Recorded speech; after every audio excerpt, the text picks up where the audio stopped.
Hey guys, Earl here again for another episode of the unboxing videos with fanboyseo.com, and today we are unboxing the newest pad tablet from TechLife.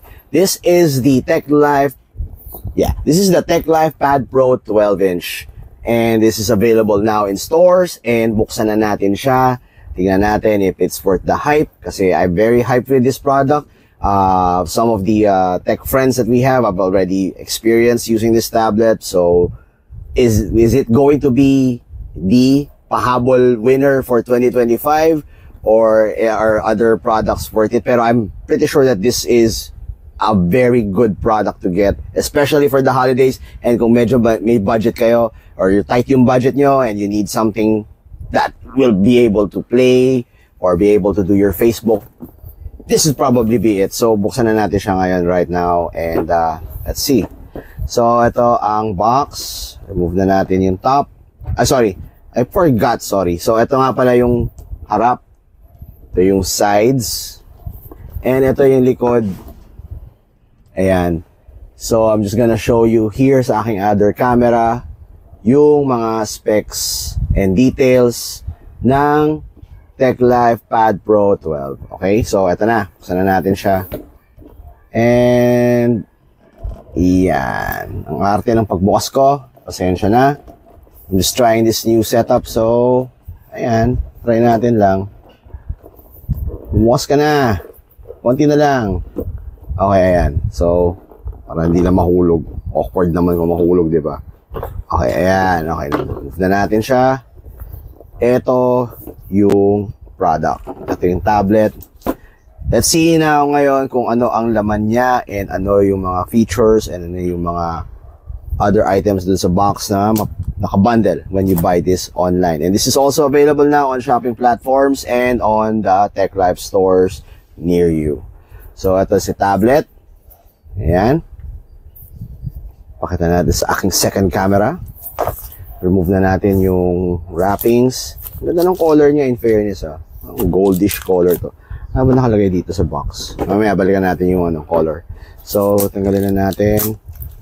Gigil si ako. Ayan na. Sige, buksan na natin siya. Ganda ng sound. Always. Okay, diyan ka muna. So,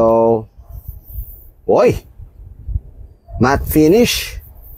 Or at least parang matte finish yung screen niya. I don't know if gonna show dito sa main camera, pero I'm gonna try to show you dito sa second camera na matte finish siya. So, ayun. And, ano pa ba mga pwede natin hindi to? So, ito yung side. So, kung nandito ka, this would be your right hand side. Dito sa side na to, dito yung power button sa taas.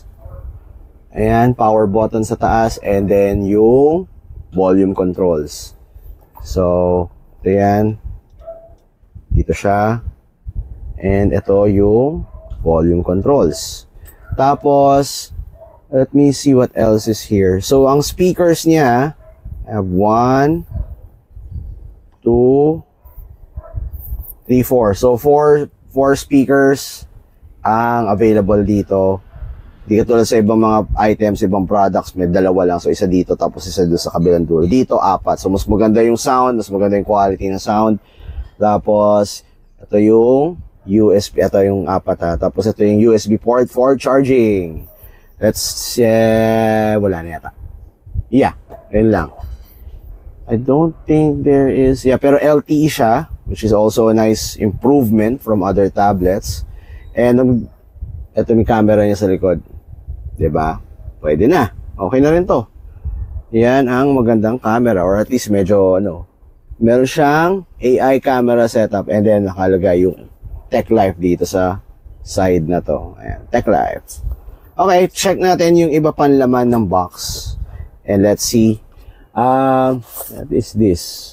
So ito, wala naman. Meron lang tayong manual. Ayan, may manual tayo dito. Okay? Meron din tayong SIM ejector dito. Ayan yung SIM ejector. And ano pa laman nito? Bukod sa SIM ejector, nandito ang wall charger, and ang USB cable. And syempre, Type-C ang USB cable natin. Hindi na uso ang ibang mga units. Kung meron kang, or kung may nagbenta pa sa'yo ng product na Type-B, wala, hindi mo mapapakinabangan. So, just get a new tablet. Ano pa? Meron din tayong, actually yun lang. Yeah. Yun ang laman ng TechLife. Yep. Just making sure, guys. Wala. Eto na. So, it's just the USB charger, yung wall charger, yung USB cable, yung charger sa wall, and then yung actual unit. Okay? And this is available now, and hindi ko pa maano yung full details nito, guys, pero we should be getting another video for this. So, I promise, magagawan tayo ng next video tungkol dito. And for now, I just wanted to show you kung ano yung laman ng box. So, for TechLife, ito. And I will be flashing the specs here. Here. Para at least alam niyo. And then the price will be here. Yan. So, without anything else, thank you for watching, guys. Medyo mahaba-haba itong video. Napahaba kasi talaga unboxing na siya. Pero I'll see you in the next one. Please like this video, subscribe to the channel, and I'll see you in the next one. Ingat!